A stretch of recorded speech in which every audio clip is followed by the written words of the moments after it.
কাল অল্প সময়ের জন্যে চলে গেছিলাম শিবনিবাস মেলায়।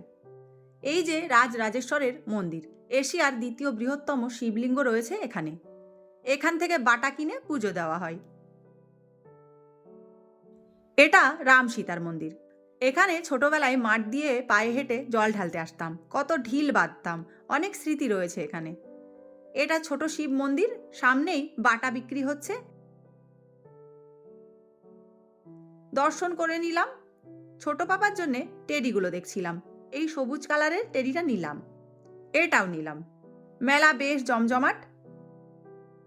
এই খই ছাড়া কিন্তু বাড়ি ফেরা যাবে না। ছোটবেলার অনেক স্মৃতি রয়েছে, এটা না নিয়ে ফিরতাম না, তো কিছুটা নিয়ে নিলাম। মেয়ে ঘুগনি খেলো।